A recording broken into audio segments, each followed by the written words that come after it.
पान बेचा करता था। अरे मीठा कड़क पान खा लो, भीष्मा का पान खा लो।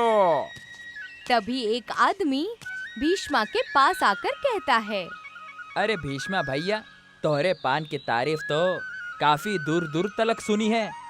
अरे ऐसा कोनो बात नहीं भाई, बस मैं पान अच्छा बनाता हूँ और ग्राहकों को खुश कर देता हूँ। मैंने सुना है कि तुम्हारा पान खाकर खराब मूड भी अच्छा हो जाता है, तो लियाओ एक पान और कर लो हमारा मूड अच्छा। भीष्मा ने उस ग्राहक को पान बनाकर दे दिया। ग्राहक पान खाकर खुश हो जाता है। वाह भीष्मा भैया वाह, मजा आ गया। अब तो मैं रोज रोज तुम्हारे हाथ का बनाया हुआ पान ही खाऊंगा। वैसे कितने रुपए हो गए? भैया 20 रुपए। अरे अभी तो पान 10 रुपए का चल रहा है। अरे भैया ये पान हम किसी मामूली आदमी के खेत से नहीं लाते। चंदन भैया का नाम तो सुना है ना? अरे अरे, उन्हें कौन नहीं जानता। ये लो 20 रुपए। ग्राहक 20 रुपए देकर वहां से चला गया। शाम को भीष्मा अपनी दुकान बंद करके घर चला आया और अपनी बीवी बिंदिया के हाथ में रुपए रखते हुए बोला, आज पूरे 20 की बिक्री हो गई है बिंदिया। कभी कभी सोचती हूँ कि अगर चंदन भैया का हाथ हमारे सर पर नहीं होता तो हमारा क्या होता। तुम ठीक कहती हो बिंदिया, चंदन भाई तो बहुत ही अच्छे इंसान हैं। अगर वो हमारी मदद नहीं करते तो हम कहीं के नहीं रहते। क्या तुम जानती हो बिंदिया, वो आज भी मुझे मुफ्त में ही पान देते हैं। तभी भीष्मा की 15 साल की बेटी अंजू भीष्मा से कहती है, पिताजी आप तो मुझे चंदन चाचू से मिलवाने वाले थे। चलिए ना पापा, चंदन चाचू को देखने का बड़ा मन कर रहा है। भीष्मा अपनी बीवी से कहता है, देख रही हो बिंदिया, सीधे सीधे ये नहीं बोल रही कि इसका चंदन चाचू की हवेली देखने का मन कर रहा है। ये सुनकर अंजू और बिंदिया हंसने लगीं। अगले दिन भीष्मा अपने परिवार को चंदन की हवेली ले गया। चंदन अपनी हवेली के बाहर कुर्सी पर बैठा हुआ था। भीष्मा के परिवार को देखकर वो खुश हो गया। अच्छा किया भीष्मा, जो तुम अपने खानदान को यहाँ ले आए। इसी बहाने हमारी अंजू बिटिया का मन भी बहल जाएगा। आपसे जरूरी बात भी करनी थी मालिक। कितनी बार कहा है कि मुझे मालिक मत बोला कर, सबका मालिक एक ही है, ऊपर वाला। लेकिन मैं तो आपको मेरा मालिक कहूँगा। बोलो क्या बात है? जब तक मैं गरीब था आपने मुझसे पान के पैसे नहीं लिए, लेकिन अब मैं पान के पैसे दे सकता हूँ। अब मुझे रोज रोज आपके खेत से मुफ्त पान ले जाने में शर्म आती है। अरे कैसी शर्म भीष्मा, तू तो मेरे छोटे भाई की तरह है, और छोटे भाई से क्या पैसे लिए जाते हैं? भीष्मा कुछ देर अपने परिवार के साथ वहां बैठकर अपने घर चला आया। भीष्मा के जाते ही चंदन का छोटा भाई मंजीत वहां जाकर गुस्से से चंदन से कहता है, एक तो वैसे भी तुम मेरा पान का खेत हड़प कर बैठे हो, और ऊपर से मेरा पान उस भिखारी को मुफ्त में बांट रहे हो। जरा तमीज से बात करो मंजीत, मत भूलो कि मैं तुम्हारा बड़ा भाई हूँ। अरे काय के बड़े भाई, अगर बड़े भाई हो तो मेरा पान का खेत मुझे वापस कर दो। तुम्हारा दिमाग खराब हो गया है मंजीत। वसीयत के मुताबिक अब्बू ने खेत और हवेली मेरे नाम की है, और वैसे भी मैं तुम्हें पान की खेत दे देता, लेकिन मैं जानता हूँ कि तुम उसे बेचकर सारे पैसे जुए में उड़ा दोगे। मंजीत पैर पटकता हुआ वहां से चला गया और अपनी बीवी से बोला, कुछ ना कुछ तो करना ही पड़ेगा। अजी आपसे कब से बोल रही हूँ कि आप गांव के दबंग चौधरी साहब से मदद मांगिए। सुना है कि वो आपके बड़े भाई चंदन को पसंद नहीं करते। शायद तुम ठीक कहती हो, मैं आज ही चौधरी से बात करता हूँ। मंजीत उसी दिन चौधरी की हवेली चला गया और सारी बात बताते हुए बोला, बस किसी भी तरह आप पान का खेत मेरे नाम करवा दीजिए, मगर मुझे हिस्सा चाहिए। मुझे मंजूर है। तो फिर कल का इंतजार करो और देखो मैं किस तरह से तुम्हारे बड़े भाई चंदन को उसके ही हवेली से धक्के देकर बाहर निकालता हूँ।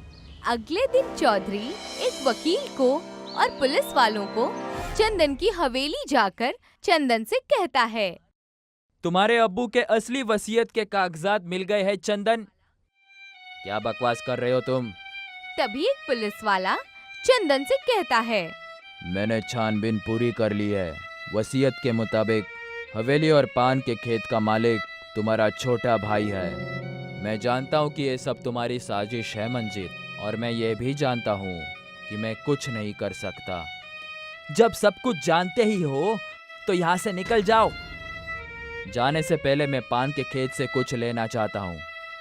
जो लेना है जल्दी यहाँ से लेकर दफा हो जाओ। चंदन अपने पान के खेत में चला गया। तभी उसकी नजर लाल रंग के पान पर पड़ी। चंदन ने मुस्कुराते हुए उस पान के पत्ते को उठा लिया और सीधा भीष्मा के घर पहुंच गया और भीष्मा को सारी बात बताई। कौनो बात नहीं, मेरा घर है ना, और सब कुछ तो आपका ही दिया हुआ है मालिक। अब मेरे पास रहिए। नहीं, मैं यहाँ से जा रहा हूँ भीष्मा। इतना कहकर चंदन ने वो लाल पान का पत्ता भीष्मा को पकड़ा दिया। अब तुम पनियापुर कस्बे में मेरे खेत के पान नहीं बेच पाओगे, लेकिन तुम फिक्र मत करो। तुम्हें जितने भी पान की जरूरत पड़े तुम इस लाल पान से बोल देना। इतना कहकर चंदन बड़ी तेजी के साथ वहां से चला गया। तभी उसकी बीवी बिंदिया वहां पर आकर कहती है, क्या हुआ? मालिक अंदर क्यों नहीं आए? भीष्मा अपनी बीवी को सारी घटना बताता है। उनके छोटे भाई ने उनके साथ बहुत बुरा किया, लेकिन जो बुरा करता है उसके साथ बुरा ही होता है। अगर मालिक ने कहा है कि आपको पान की जरूरत हो तो आप इस लाल पान से बोल देना, तो बोल कर देखिए। भीष्मा पान के पत्ते की ओर देखकर कहता है, मुझे अब लाल पान की जरूरत है, ताकि मैं लाल पान पनियापुर कस्बे में बेचकर मालिक की हवेली और पान का खेत खरीद सकूं। अगले ही पल भीष्मा अपने परिवार के साथ खुद को लाल पान के गांव में पाता है, जहां पर खेत, मकान और हर चीज लाल पान की ही बनी होती है। ये हम कहाँ आ गए? इस कस्बे में तो हर चीज लाल पान की बनी हुई है, और तो और यहाँ की सड़क भी लाल पान की ही बनी हुई है। इसका मतलब मालिक पहले से जानते थे कि इस लाल पान का राज क्या है। मालिक आपको कितना चाहते हैं।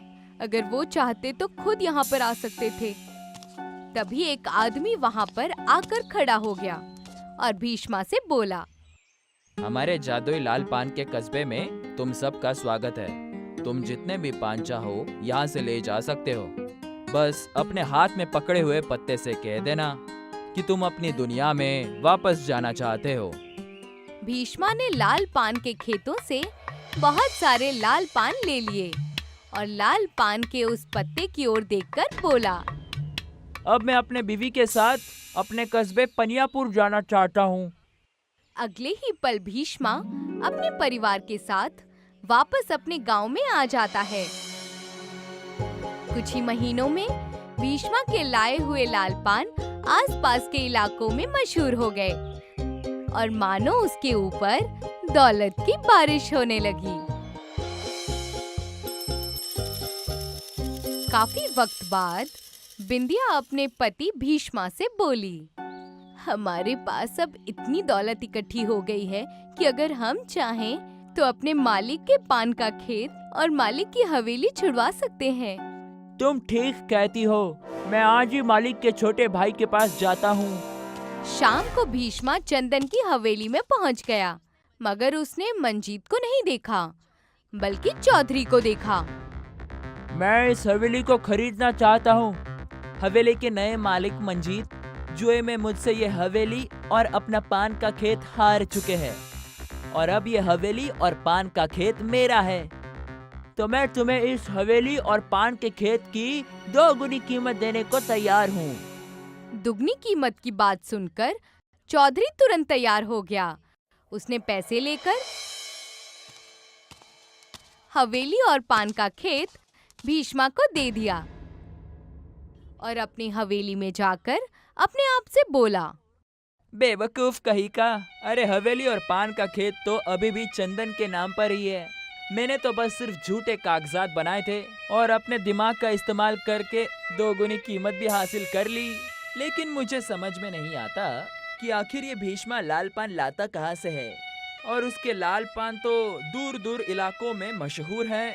मुझे उसके ऊपर नजर रखनी पड़ेगी। चौधरी उस दिन के बाद से भीष्मा के ऊपर नजर रखने लगा। एक दिन उसने भीष्मा को उस लाल पान के पत्ते के जरिए गायब होते हुए देख लिया। अरे बाबा, ये क्या रहस्य है? मुझे पता करना पड़ेगा कि आखिर ये गायब होकर जाता कहाँ है।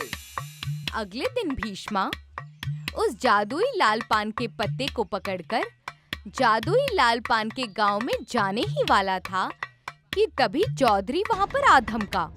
उसने उस लाल पान के पत्ते को छीन लिया। अचानक चौधरी और भीष्मा अपने आप को उस लाल पान के गांव में पाते हैं, मगर भीष्मा जहां उस जादुई पान के गांव में आजाद खड़ा था, तो वहीं चौधरी पिंजरे के अंदर कैद था। ये सब क्या है भीष्मा? ये कौन सा कस्बा है? यहाँ पर तो हर चीज लाल पान की दिखाई दे रही है, और मैं पिंजरे के अंदर क्यों बंद हूँ? तभी एक आदमी वहां पर आकर चौधरी से कहता है, तुमने गलत इरादे से इस लाल पान के पत्ते को इस सीधे साधे इंसान से छीना हुआ है। अब तुम हमेशा के लिए इसी पिंजरे में कैद रहोगे, लेकिन यहाँ नहीं, बल्कि हमारे जादुई पान की जेल में। अगले ही पल चौधरी ने अपने आप को जेल में पाया। भीष्मा अपने घर पर वापस आ गया। मालिक, मैंने आपको कहाँ कहाँ नहीं ढूंढा। भीष्मा, मुझे पता था कि तुम एक अच्छे इंसान हो। तुम मुझे मेरी हवेली और पान का खेत जरूर वापस दिलाओगे। मालिक, लेकिन वो जादुई लाल पान का पत्ता तो आपका था ना? सालों पहले वो पत्ता मुझे मेरे अब्बू ने दिया था और उस जादुई लाल पान के कस्बे के बारे में बताया था। लेकिन साथ ही उन्होंने मुझे यही भी बताया था कि उस लाल पान के जादुई कस्बे से लाल पान सिर्फ वही ला सकता है जिसका मन साफ हो, और इस कस्बे में तुमसे ज्यादा मन किसका साफ हो सकता है? जब भी तुम्हारे जिंदगी में कोई भी तुम्हारे जैसा आदमी मिले, तब तुम इस पान के पत्ते को उस आदमी को दे देना। इतना कहकर चंदन वहां से चला गया और भीष्मा आज भी लाल पान को गांव में लाकर बेचता है।